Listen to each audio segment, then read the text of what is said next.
या परिसंवादाचे अध्यक्ष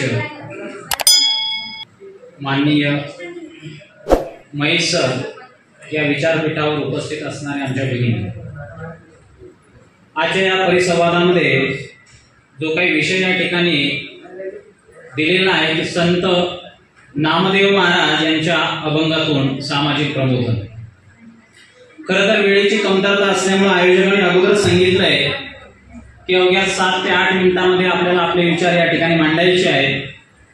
प्रथमतः या ठिकाणी मी सांगू इच्छितो की संत नामदेवा हे एखाद्या अथांग महासागरासारखे आहे आणि या महासागरातील एका थेंबालाही मी न्याय देईल का नाही याची मला शंका आहे। जो व्यक्ती बोलतो तो उत्तम लिहितो, जो व्यक्ती लिहितो तो उत्तम बोलतोच असं नाही, असं माझं वैयक्तिक मत आहे। कारण बोलणे आणि लिहिणे या दोन्ही गोष्टी वेगळ्या आहेत। त्यामुळे आज भगवान राईतकर सर साहित्य जगत महाराष्ट्र राज्य परिवाराच्या वतीने आयोजित या साहित्य संमेलनामध्ये मला ही जी बोलण्याची या ठिकाणी संधी मिळाली त्याबद्दल मी राईतकर सरांचे या ठिकाणी आभार व्यक्त करतो आणि सदैव त्यांच्या ऋणात या ठिकाणी राहू इच्छितो। संत नामदेव महाराज यांचं कर्तृत्व आहे हे आकाशाच्या उंचीचं आहे। संत नामदेव महाराज 80 वर्षाचं आयुष्य जगले। साधारणतः 1270चा त्यांचा जन्म, 1350चा त्यांचा मृत्यू। या 80 वर्षाच्या आयुष्यामध्ये संत नामदेवांनी आपल्या आयुष्याचा प्रत्येक कण आणि कण या मानवजातीच्या कल्याणासाठी जगले। शरीरामध्ये असणाऱ्या रक्ताच्या शेवटच्या थेंबापर्यंत या संपूर्ण मानवजातीच्या कल्याणाचे विचार त्यांनी या समाजाला दिले। शिंपियाच्या कुळी जन्म माझा झाला, परिजीव गुंतला सदाशिवी, दिसा माझी शिवी रात्र माझी शिवी, आरानुका नाही मजजीवी, तुका म्हणे शिवी विठोबाची अंगी, तेने झालो धनी जगी। संत नामदेवांचा जन्म कुठे झाला, कसा झाला, कोणत्या परिस्थितीमध्ये झाला हे आपल्या सगळ्यांनाच माहित आहे। त्यांच्या समाधीबद्दल 2 विचार आहेत, जन्मस्थळाबद्दल 2 विचार आहेत। काहीच म्हणणं संत नामदेवांचा जन्म हा नरसी या ठिकाणी झाला, काही विचारवंतांच्या म्हणण्यानुसार नामदेवांचा जन्म हा पंढरपूरला झाला, कारण त्यांच्या जन्माच्या अगोदर त्यांचे वडील पंढरपूरला व्यवसायाच्या निमित्तानं स्थायिक झालेले होते। या जन्म आणि समाधीच्या विषयी आपल्याला काही भाष्य या ठिकाणी करायचं नाही। संत नामदेवांच्या जीवनामध्ये काही चमत्कार या ठिकाणी सांगितले जातात। वारकरी संप्रदायाने खरं तर या चमत्काराचं समर्थन कधीच केलेलं नाही। अंधश्रद्धेला खतपाणी घालणाऱ्या चमत्काराचं समर्थन वारकरी संप्रदायामध्ये कोणी केलेलं नाही। तरी सुद्धा जे काही चमत्कार आपल्याला कथा कीर्तनातून नामदेवांच्या जीवनाविषयी सांगितले जातात ते खरं तर ते चमत्कार आपल्याला रूपकात्मक घ्यायची गरज आहे, वैज्ञानिक दृष्टिकोनातून ते स्वीकारण्याची गरज आहे।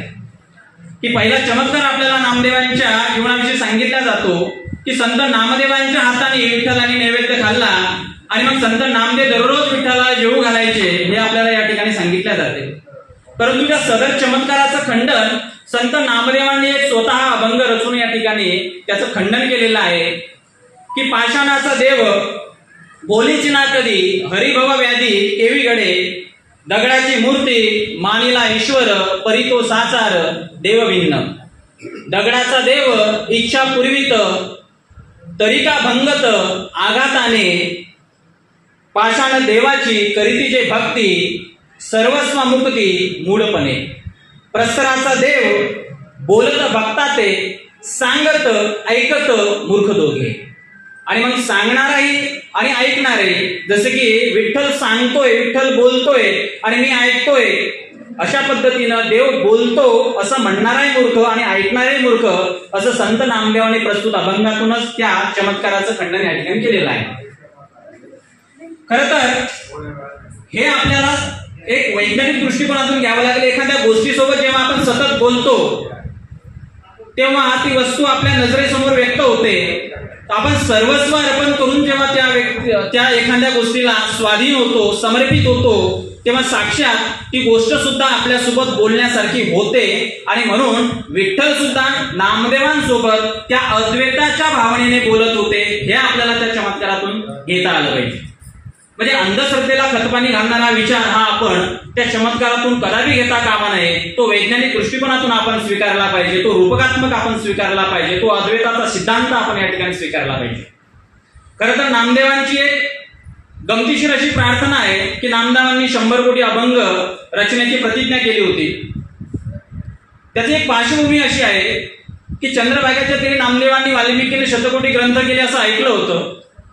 तो एक अभंग नामदेवांनी रचलेला आहे की चंद्रभागे तीरी ऐकल्या गोष्टी वाल्मिकाने शतकोटी ग्रंथ केले, तेने माझ्या चित्ता बहु झाले क्लेश, तेने माझ्या चित्ता बहु झाले क्लेश, वृथा मे आयुष्य गमाविले, राहुळासी जाऊन विठोबासी विनविले, वाल्मिकाने रामायण केले, असेल मी जरा तुझा भक्त देवा, सिद्धी सहा न्यावा पण माझा.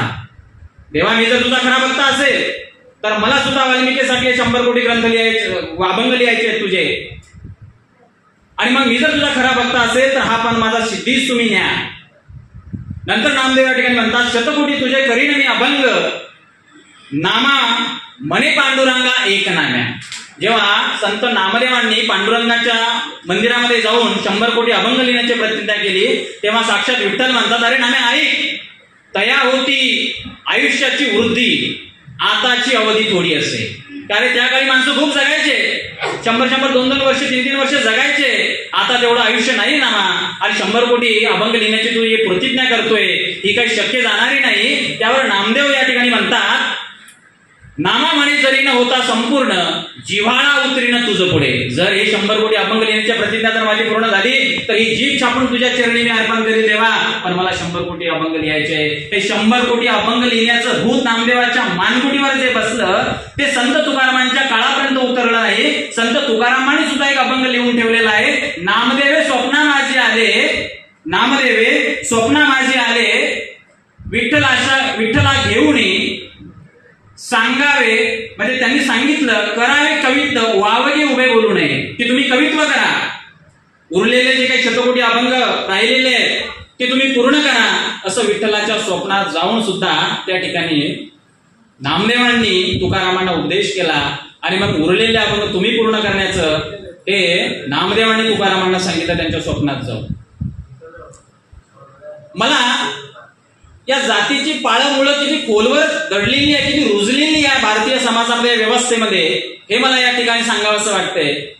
की नामदेवांचे अभंग हे काही गटामध्ये विभागले जातात. जसं की पहिला गट हा श्रीकृष्णांच्या जीवनाविषयी त्यांच्या बालक्रीडा सांगितलेल्या आहेत, दुसऱ्या गटामध्ये पौराणिक अभंग लिहिलेले आहेत, तिसऱ्या गटामध्ये संतांची चरित्र आहेत, चौथ्या गटामध्ये संत ज्ञानेश्वरांचं चरित्र आहे, समकालीन संतांची चरित्र ज्ञानेश्वरांनी संत नामदेवांनी रचलेली आहे, तयार केलेली आहे.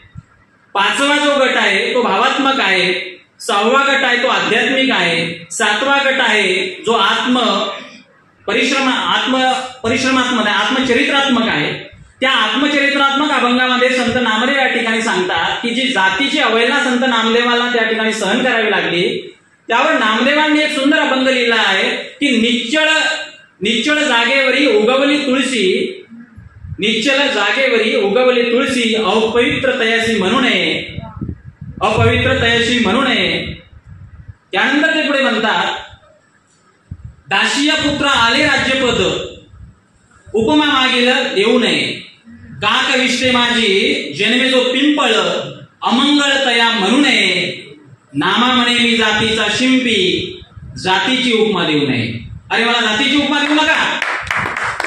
म्हणजे 12व्या शतकामध्ये सुद्धा या जाती व्यवस्थेचे चटके या संत पुरुषांना सहन करावे लागले. आणि तुकारामांचा सुद्धा एक अभंग आहे, तुका म्हणे संत सोशी जगाचे आघात, आणि या जगाचे आघात सोसल्याशिवाय संत सुद्धा मोठा होत नाही. आणि म्हणून तुमच्या आमचे सारखे काय आहे या महात्म्यांना सुद्धा या जाती व्यवस्थेमध्ये भरडलं गेलं.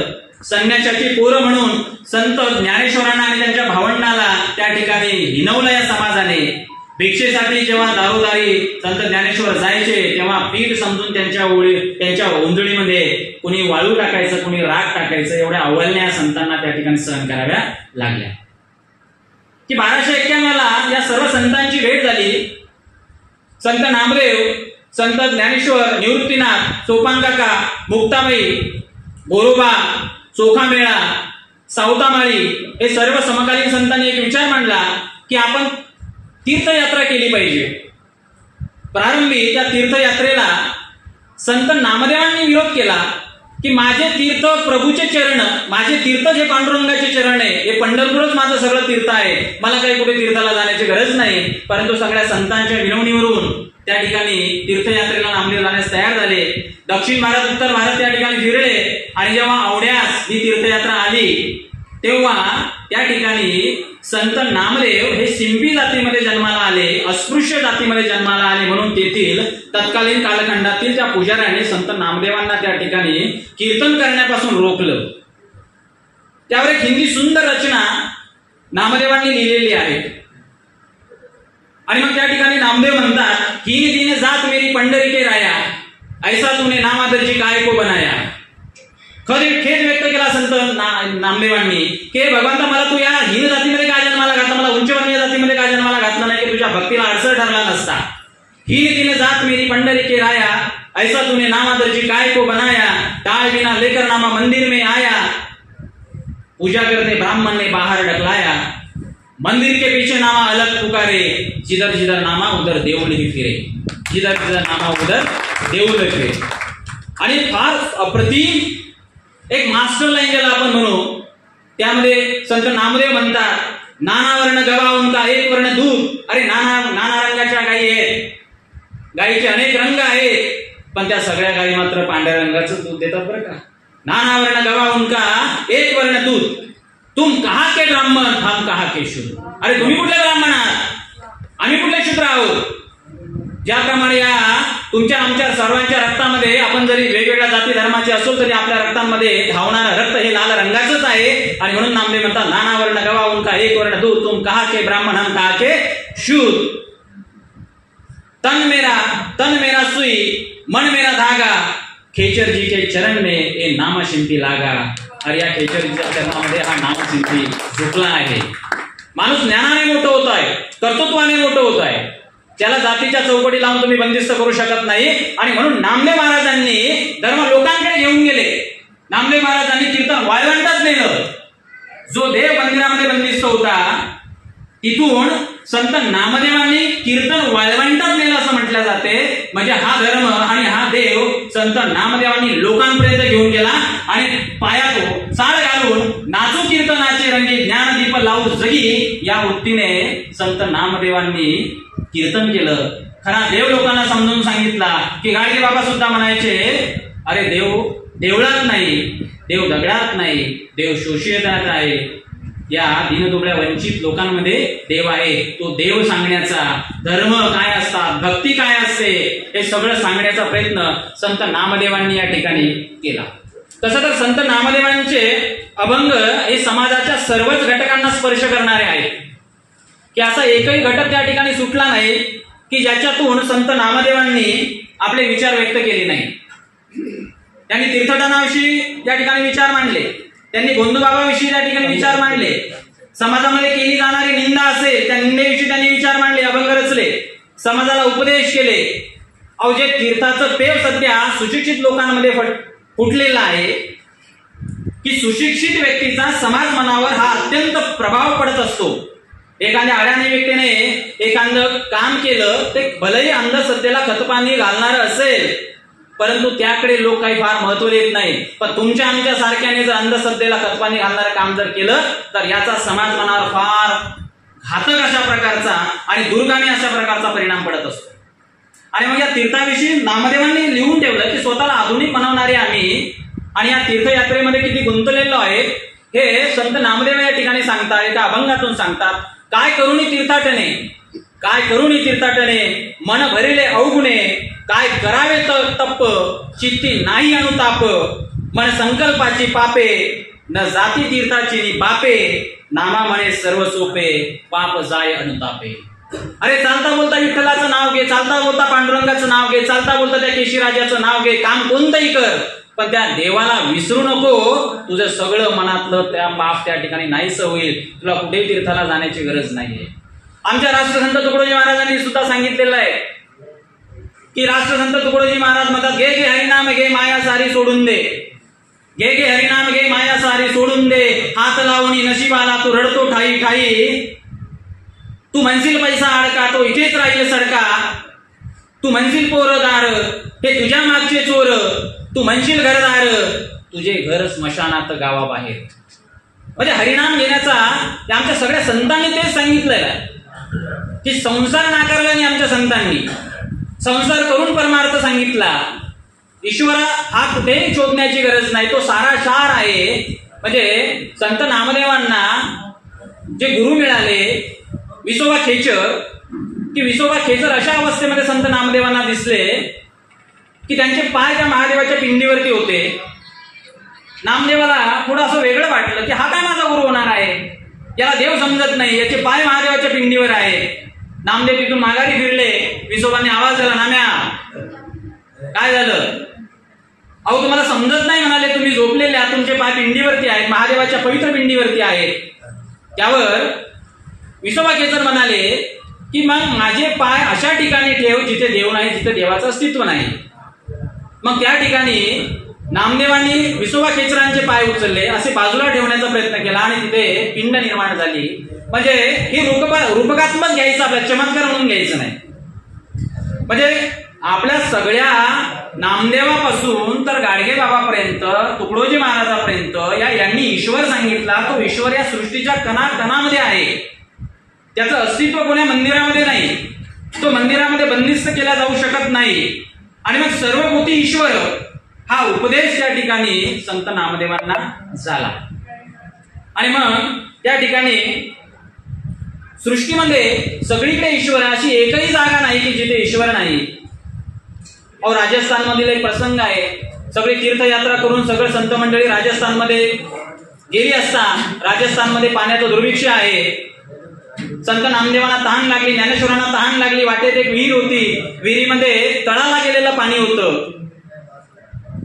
आता संत ज्ञानेश्वर हे योगी पुरुष, त्यांनी सूक्ष्म देह धारण केला आणि सूक्ष्म धारण केल्याच्या नंतर विहिरीमध्ये उतरले, पाणी पिले. आणि मग नामदेवांना सांगितलं की मी तुम्हाला सुद्धा या योग म्हणजे योग साधनेच्या माध्यमातून मी तुम्हाला पाणी पाजू शकतो. पण नामदेवांनी त्या ठिकाणी ते नाकारलं. नामदेव म्हणाले, सर्वभूती ईश्वर, सर्वांच्या हृदयामध्ये तो विठू आहे, त्यालाच माझी चिंता आहे. आणि मग विठ्ठलाला आर्त धावा केला, हाक मारली. आणि त्या ठिकाणी असं सांगितले जाते, एखाद्या भवसिंधू सारखा तो कूप म्हणजे विहीर त्या ठिकाणी पाण्याने अशी गडगडू लागली, पाणी वर आलं. आणि म्हणून राजस्थानमध्ये त्या विहिरीला नामदेव कुवा असं म्हटलं जाते. तिथे एक पवित्र तीर्थ क्षेत्र सुद्धा त्या ठिकाणी तयार झालेलं आहे. म्हणजे या ठिकाणी ईश्वर चराचरामध्ये आहे, सर्वभूती ईश्वर आहे. आपल्याला ईश्वर काही वेगळ्या गोष्टीमध्ये कुठे पाहायची गरज नाही. की नामदेवाने संत निंदेविषयी एक उपदेशपर अभंग लिहिलेला आहे की तत्कालीन कालखंडामध्ये संतांची निंदा केली जायची. ज्ञानेश्वरांना निंदेला सामोरं जावं लागलं, संत नामदेवांना निंदेला सामोरं जावं लागलं, चोखा मिळाला निंदेला सामोरं जावं लागलं. आणि मग निंदेविषयी फार उपदेश त्यांनी केलेला आहे. जो का करीती संत निंदा, जो का करीती संत निंदा, त्याशी दंडावे गोविंदा, करी संताशी पाखंड, त्याचे करावे त्रिखंड. निंदक दंडावे दंडावे, निंदक दंडावे दंडावे, नेऊन अंधारी कोंडावे, नामामणे सांगेन एक, निंदक श्वानाचे ते लोक. आणि हे निंदा करणारे श्वानाचे लोक आहेत. आणि म्हणून त्या ठिकाणी निंदेला घाबरायचं नाहीये. दुर्जनास, खलदुर्जनास नामदेवांनी आपल्या अभंगातून त्या ठिकाणी उपदेश केला, प्रबोधन केलं. दृष्ट जो दुर्जन दुरीच धरावा, दृष्ट तो दुर्जन दुरीच धरावा, संग न करावा पापियाचा, सर्पाचे पिले शहाणे म्हणून पोचले, सर्पाचे पिले शहाणे म्हणून पोचले, त्यासी पान दिदले अमृताचे, नवे ते निर्विष न सडी, स्वभाव गुण घेऊ पाहे प्राण पोषित्याचे. अरे हे दुष्ट लोक जे आहेत याला तुम्ही किती सन्मानावर आणण्याचा प्रयत्न केला, त्यांच्या जीवनाला किती सकारात्मक दिशा आणि विचार देण्याचा प्रयत्न केला, तरी हे एक दिवस तुमचा घात केल्याशिवाय राहणार नाही. त्या काळामध्ये नामदेवाने सांगितलं, दृष्ट ते दुर्जन न करीतयाची संगत, आणि संग न करावा अशा पापियांचा, कारण ते दुष्ट दुर्जन म्हणजे एखाद्या सापाच्या पिल्यासारखे आहेत, आणि सापाच्या पिल्याला तुम्ही किती अमृत पाजण्याचा प्रयत्न केला तरी दंश करणे, डंक मारणे हा त्याचा गुणधर्म आहे, तो दुर्जनांचा सुद्धा आहे. आणि म्हणून या दुर्जनांपासून सावधान राहण्यासाठी संत नामदेवांनी आपल्याला हे संपूर्ण समाजाला एक उपदेश या ठिकाणी केलेला आहे. त्या ठिकाणी अजून ते म्हणतात की दृष्ट हे दुर्जन कसे आहेत की कोळशाची दूध मर्दुनिया धुता. अरे या काळ्या कोळशाला दुधाने किती तुम्ही धुतलं तरी तो काही शुद्ध होणार नाही. न पावे शुद्धता काही केल्या, दुर्जनाची तैसा बोध परमार्थ, नवजायाची स्वार्थ काही केल्या, यांचा स्वार्थ काही केला जाणार नाही. अहो गांधींच्या बाबतीत काय झालं, अब्राहम लिंकनच्या बाबतीत काय झालं, त्यानंतर इंदिरा गांधींच्या बाबतीत काय झालं, त्या जवळच्या स्वकीयांनी असे घातपात केल्याचं आपल्याला त्या ठिकाणी दिसून येते. छत्रपती शिवरायांच्या बाबतीत काय झालं, संभाजी महाराजांच्या बाबतीत काय झालं, हे 12व्या शतकामध्ये आपल्याला या ठिकाणी संत नामदेवांनी सांगितलेलं आहे. आणि 5 सकारात्मक विचार नामदेवांनी आपल्याला या ठिकाणी दिलेले आहेत. बघा की निंदा, आपण काय करतो, निंदेला घाबरतो. तुकारामांनी सुद्धा म्हटलेलं आहे, निंदकाचे घर असावे शेजारी. निंदेला घाबरू नका, निंदेला सकारात्मक घ्या. सकारात्मक विचार हे जीवनाची दशा आणि दिशा ठरवतात, आणि म्हणून निंदकांना घाबरू नका, सुखी निंदू द्यावे. अरे हे जे निंदतात ना, तुमची निंदा करतात ना, निंदू द्या, त्यांना निंदू द्या. काय म्हणायचं देतो याला म्हणू द्या. सज्जनिक शोभावे नये बापा, की राग येऊ दे नका, सज्जनांना राग नाही आला पाहिजे. आणि मग त्या ठिकाणी म्हणतात निंदा स्तुती ज्याला समान पै झाली. निंदा आणि स्तुती ज्याला दोन्ही सरळ सारखं आहे, की कोणी निंदेने खचून जायचं नाही, आणि स्तुती केली म्हणजे त्या ठिकाणी फार हवेत सुद्धा उडायचं नाही. ज्याला निंदा आणि स्तुती हे समान असते. आणि मग नामदेव म्हणतात त्याची स्थिती आली समाधीला, त्याची स्थिती समाधीला आली, की ज्याला समाजामध्ये निंदा आणि स्तुती कशी वाटते तर समान वाटते. शत्रुमित्र ज्याला समानत्वे, अहो आम्हाला मानवता शिकवली आमच्या संतांनी, की मित्र आहे म्हणून जवळचा नाही आणि शत्रू आहे म्हणून त्याचा विरोध करू नका. माणूस विचाराने विरोध असला पाहिजे पण मनाने विरोधक नसला पाहिजे. प्रत्येकाचे विचार वेगवेगळे असू शकतात म्हणून वैचारिक मतभेद वेगळे आणि मनभेद वेगळे असतात. हे मनभेद करायचे नाही सांगितले संत नामदेवांनी. आणि संत नामदेव या ठिकाणी म्हणतात शत्रुमित्र ज्याला समसमानत्वे तोची पै देवासे आवडला. माती आणि सोने ज्या भासे समान तो एक निधान योगीराज. नामा म्हणे ऐसे भक्त जे असती तेने पावन होती लोक तिन्ही जगी. आणि मग जर असा एखादा व्यक्ती असेल तो त्या तिन्ही जगामध्ये पावन होतो. तुकाराम महाराजांनी सुद्धा असं म्हटलं होतं की पुत्र असावा ऐसा गुंडा ज्याचा तिन्ही लोकी झेंडा. म्हणजे गुंडा तो गुंडा या अर्थाने नाही घ्यायचा आहे, त्यानं कर्तृत्व असं गाजवलं पाहिजे की तो त्याच्या तिन्ही लोकांमध्ये त्याच्या कर्तृत्वाचा उदय या ठिकाणी झाला पाहिजे. आणि मग हेच संत नामदेवाला सांगायचंय की निंदेने स्तुतीने गैवरून जाऊ नका आणि निंदेने खचून जाऊ नका. हे सामाजिक प्रबोधन संत नामदेवांना या ठिकाणी आम्हाला केलं. की उपस्थितांची मी या ठिकाणी माफी मागू इच्छितो की वेळेचा अभाव